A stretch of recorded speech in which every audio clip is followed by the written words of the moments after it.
కేటీఆర్ ఒకరు కూడా వీక్కేమంటారు, ఒకరు కూడా వీక్కేమంటారు. మొత్తం ఆయన వీక్కుండేవా వద్దున్నాడు,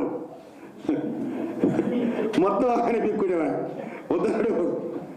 కేసీఆర్ ఇచ్చా తీస్తే కదా కేసీఆర్ ఇచ్చా తీసాడు.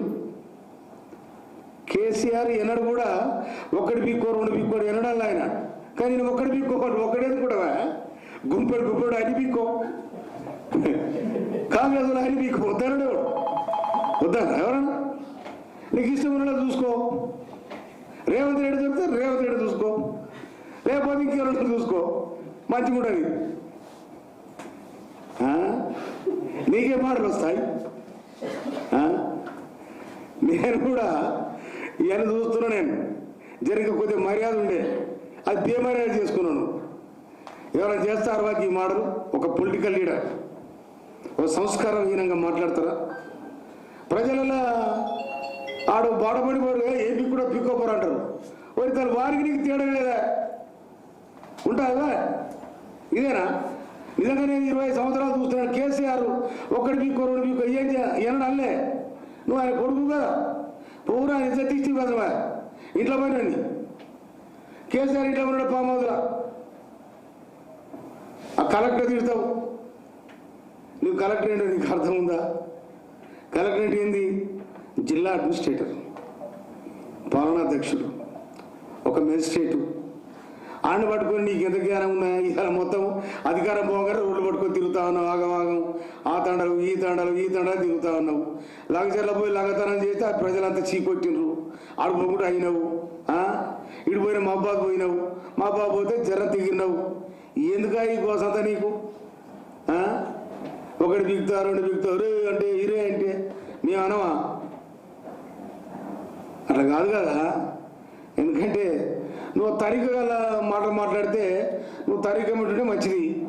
ఇవాళ రాష్ట్ర ప్రభుత్వం ఏదన్నా చేస్తే నువ్వు ఎత్తు చూపడానికి ప్రభుత్వానికి నీకు ప్రతిపక్షంగా నీకు అధికారం ఉంది. ప్రతిపక్షం లేదు, నువ్వు పలసదానమైన ప్రతిపక్షం పేరు కూడా. ప్రతిపక్షానికి పలసదానం చేసినవా కేటీఆర్? అయినా నేను ఏదో ఆశపడతా ఉన్నా మళ్ళొత్తావు ఎక్కడొస్తావు ఆడొస్తావు? పాప నీ గోసల మరబాయి నీ గోస తీరుగా ఉన్నది. అయినా ఎవరు చెప్పిలో నీకు ఎవరు సలహా ఇస్తున్నారో అటు ఇటు దాదాపు ఇప్పుడు ఆ యూట్యూబ్లకు బాగానే ఇస్తున్నట్టు ప్రజలు. సరే ఎవరైనా కానీ మీరు 10 ఏళ్ళు దోచుకున్నారు, తింటోళ్ళు కూడా నమ్మకంగా తినాలి. నేను కూడా వాళ్ళకు కూడా ధన్యవాదాలు తెలియజేస్తా ఉన్నా. కనుక ఈ కేటీఆర్ నాకు చిత్ర పొద్దుగాల పేపర్ చూడగానే అమ్మ ఈ భాష ఏంద్ర నాక ఇది కుండ మీద పెట్టుకొని తెగినట్టు ఇది కుండ మీద పెట్టుకొని జారి పడితే ఫస్ట్ మొత్తం ముక్కలు అయిపోతుంది. ఆయన కథకు గట మాట్లాడతాడుగా. కలెక్టర్ని పట్టుకొని నువ్వు కాంగ్రెస్ కార్యకర్త అంటాడా? మరి మొన్నటిదాకా ఉన్న వాళ్ళంతా కలెక్టర్లు బీఆర్ఎస్ కార్యకర్తలేనా? అంటే నీకు అంచితేనే అందకపోతే ఒక లెక్క, అంచితేనే ఒక లెక్కనా? కలెక్టర్ పని కలెక్టర్ చేస్తాడు, ప్రభుత్వం పని ప్రభుత్వం చేస్తుంది. మాత్రం కూడా నీకు తెలివి లేకపోతే నీ అందుకనే మా రేవంత్ రెడ్డి గారు అంటా ఉన్నారు వీళ్ళ మైండ్ తప్పిందో నాయన మైండ్ తప్పిందో అంటా ఉన్నారు. నిజంగా కూడా బెటర్ ఖరాబ్ అయినట్టుంది. కలెక్టర్ని అంటారా ఎవరన్నా? అనొచ్చా? సిరిసిల్ల జిల్లా ఎన్ని మండలాలే? 12 మండలాలు అని కొట్టుకున్నా. సరే ఏదో ఇక నా కొడుకు అడిగినని ఆయన కూడా ఇచ్చాడు. దానికోసం ప్రజలు కూడా లొల్లి చేసిండు. సరే సిరిసిల్ల అంటే మీరు సిరిసిల్ల చేనేత కార్మికుల పుట్టగొట్టిన హీనమైన చరిత్ర ఇది. ఒక సంవత్సరం 330 కోట్లు, ఒక సంవత్సరం 360 కోట్లు, ఒక సంవత్సరం 390 కోట్లు. ఈ విధంగా బొంబాయి పోయి తరాజా తూకం వేసుకొని తీసుకొని చీరడు. బొంబాయి పోయి తరాజా జోక్కొని తీసుకొని వచ్చారు. అలా మీరిచ్చిన చీరలు ఏమైనాయి? నార్మల్లకు ఒడ్లు అడిగితే నార్మల్కు అడిపందులు రాకుండా చుట్టు కట్టిరు. మీరు ఇచ్చిన చీరలు తలగబెట్టి రోడ్డు మీద మీరు పాపం మీరు ఇచ్చిన చీరలు తలగబెట్టింది మీరేమో లాభాలు తీసుకున్నారు. ఇదే నార్మల్ చేసేది. ఆడే మిగతావు ఈడే మిగతావు. నేనే చెప్తున్నా నువ్వే నీ పని నువ్వు చేసుకో. మంచి ఎందుకు వస్తావు? లేకపోతే మావాడు నీకు ఎవరు కావాలంటే పంపిస్తా. అది చూడు మరిగా మావాడు ఎవరంటే అనుకోని పంపిస్తా. వాళ్ళ ఉత్తుని కూడా పంపా గట్టి చూడు మరి గట్టి పంపిస్తా. ఊరికి తాకేటోడు ఆడ దూరు మరి అందుకని ఈ అర్థపర్థం నేను మాటలు పడద్దు. ఇక నువ్వు గెలిస్తే నేను కూడా గెలుపుతాం. కనుక మీరు ఈనమైన భాషను వాడితే అంతకంటే ఈనమైన భాషను వాడతావు. నువ్వు మంచిగా మాట్లాడితే నేను కూడా గౌరవిస్తావు. కేసీఆర్ నిజంగా 25 సంవత్సరంలో ఈ భాష ఎవరు మాట్లాడలే, పీక్తావా ఎక్కుతావా 1 2 అని వారు మాట్లాడలే. నేను కేసీఆర్ కూడా ఎందుకంటున్నాను నేను. కానీ అందుకనే నువ్వు ఎక్కడెక్కడ మెడల్ అయిపోయినావు, ఆగవాగమైనావు.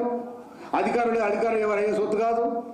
ఇలా మరి రేవంత్ రెడ్డి తాత వచ్చినా ముత్తాత వచ్చినా అంటూ రేవంత్ రెడ్డి మీ పని పెట్టి ఇంకా ముత్తాత ఎందుకు? రేవంత్ రెడ్డి మీ పని పెట్టిండు. పని పెట్టి నువ్వు ఒక దిక్కు, నీ బావ ఒక దిక్కు, నువ్వు ఒక దిక్కు, నీ అంత తంగలు దుబ్బలు పట్టిర్రు, ఆగవాగం తిరుగుతున్నారు. అధికారం పోయిందని ఆవేశపడతా ఉన్నారు. వస్తాడు అధికారం పట్టుకొని వస్తుందా? ఏ దుకాణంలో పోయి కొనుక్కొచ్చుకునేదా అది? లేకపోతే మనిషిలో పోయి వాటర్ కొనుక్కొచ్చుకునేదా? దానికి లెక్క ఉంటుంది, ప్రజాస్వామ్యం ఉంటుంది, డెమోక్రసీ ఉంటుంది. ఎన్నికల సంఘం కూడా ఎన్నికల ఓట్లు ఎవరికి ఎక్కువ వస్తే వాడు గెలుస్తాడు, వాడు ముఖ్యమంత్రి అవుతాడు, మంత్రి అవుతాడు, ఎమ్మెల్యే అవుతాడు. నీకు ఏ ఓట్లు నువ్వు కాకపోతే ఎట్లయితావు? జర ప్రతిపక్షం అని జర ఒక హోదా రాజ్యాంగం కల్పించింది. ఆ రాజ్యాంగం కల్పించిన హోదాను నువ్వు సక్రమంగా వినియోగించుకోక నువ్వు ఆ మాటలు ఈ మాట నోటుకొచ్చి మాట్లాడితే ఎవడుకుంటాడా? ఎవడుకోడు. ఇలా ఊళ్ళలో కూడా చెడు మాట తిడతారు. ఏదాకా అక్కడ మాటలు మీ పార్టీ వాళ్ళు తిడతారు. మంత్రి వాడు ఎందుకు? మంత్రి ఎందుకు పోవాలి? మీ పార్టీ వాళ్ళే. బీజేపీ కాంగ్రెస్ ఒకటే అంటున్నావు. బీజేపీ చెప్తాను మోడీ గారు అవధుడు తీసుకొని ముద్దాడు. ఎవరు? మోడీ గారు. మరి మేమంటున్నాం మోడీ గారిని భరతుడు కూడా ముద్దాడమంటాం. భరతుడు ఉంటుంది కదా, ఎరికేనా మీకు? బర్రె కూడా దూడ ఉంటుంది, బిడ్డ. ఆవు కూడా బిడ్డ ఉంటుంది. ఆవు బిడ్డ తీసుకొని ముద్దాడు మంచిగా. మరి బర్రెకు ఉన్న బిడ్డను కూడా ముద్దాడు. అది పాలిస్తే ఇది పాలిస్తే. మరి దాన్ని అడుగు మా కాంగ్రెస్లో ఎవరైనా ముద్దాడిరా? రాహుల్ గాంధీ కానీ లేకపోతే ఎవరైనా ముద్దాడిరా? ఇది ఎట్లా పొత్తు కుదిరితే? ఈ దేశంలో ఈ ప్రజాస్వామ్య వ్యవస్థలో బీజేపీకి కాంగ్రెస్కు పొంతన ఉంటుందా, పోలిక ఉంటుందా? ఆయన ఒక సిద్ధాంతం. ఇప్పుడు ఆయన ఏమండు మోడీ గారు, మీ బియ్యం నాకు, నా బియ్యం నీకంటే శ్రీరామచంద్రుడు ఆడా రామమందిరం కట్టినా అయోధ్యలో మీ బియ్యం నాకు, నా బియ్యం నీకు. అయోధ్యలో రాముడు ఎట్లున్నా కూడా ఎవరు తెలియదు. ఇంకా చిన్నరాముడు అట ఆయన. నీ బియ్యం నాకు, నా బియ్యం నీకు అని అంటే అట్లా కూడా ఈ బియ్యంలే ఆ బియ్యలు అయోధ్యలో ఆయన ఓడగొట్టి పార్లమెంట్ సీట్లు ఓడగొట్టింది. దీని దానిపోతే ఎక్కడ ఆడ కాంగ్రెస్ ఆడ ఎస్పీ సోషలిస్ట్ పార్టీ గెలిచింది ఆడ. కనుక కాంగ్రెస్కు బీజేపీ ఏమైనా ఉంటే ఇప్పుడు నువ్వు నీ బాగా పోయినరు, తిప్పలు పడ్డారు, చెల్లెలు వచ్చి పాప కోస ఆమె ఉదురు ముట్టో తప్పదులే కానీ ఎప్పుడో అయింది. కానీ కనుక మీరు పోయిన ఎవరినో పట్టుకుని ఏవో దండ పెట్టినో ఏం చేసారు, పాప బిడ్డని తీసుకొని వచ్చారు. సంబంధాలు మీకుంటే తప్ప కాంగ్రెస్కి ఎందుకుంటుందా? కాంగ్రెస్ బీజేపీ నక్క ఈ ఎవరికి పిల్లి కుక్కకున్న సంబంధం ఉంటుంది. ఈ రెండేనా కలుతాయా? గట్ల అర్థం పర్థం లేకుండా మాట్లాడి ఏదో నేను ఇంత మాట్లాడేలే, ఏదో నేను రెచ్చగొట్టాను మాట్లాడి నువ్వు కొట్టే కూడా రెచ్చగొట్టే మాటలు కావాయి. అది జంగిరి మాటలు అవి. నువ్వు రెచ్చగొట్టే మాటలు కావాయి. రెచ్చగొట్టే మాటలు రాజకీయ వేదిక మీద మాట్లాడాలి, రాజకీయ యుద్ధతంత్రంలో మాట్లాడాలి. అట్లా మాట్లాడాలి. కానీ ఇక అది చెడు మాటలు మాడితే ఇంకోటి చెడుగా అయింది. కనుక ఇప్పటికైనా ఐఏఎస్లను మీ కాలు మొక్కించుకోడు సుమా. ఆయనకు ఎమ్మెల్సీ ఇచ్చారు. కానీ కాంగ్రెస్ సంస్కృతి అది కాదు. ఒక ఐఏఎస్ ఆఫీసర్ను గౌరవించి ప్రజలకు అడ్మినిస్ట్రేషన్ పరిపాలన దక్షత కలిగిన ఆఫీసర్ను నియమించి ఆ పరిపాలన చేయాలని కాంగ్రెస్ పార్టీ విధానం. దాన్ని గౌరవించాలని ఎస్పీలను కానీ ఐఏఎస్లు కానీ ఈ విధంగా గౌరవించే తత్వం కాంగ్రెస్ పార్టీకి ఉంది. మీరెక్కడండి? ఇలా రాజీవ్ గాంధీ దగ్గర, ఇలా రాహుల్ గాంధీ దగ్గర కే రాజు నుండి ఐఏఎస్ ఆఫీసర్. ఆయన కే రాజు ఐఏఎస్ ఆఫీసర్. ఐఏఎస్ ఆఫీసర్లకు ఉన్న గౌరవం అది ప్రత్యేకమైన గౌరవం. రాష్ట్రంలోని ఇరిగేషన్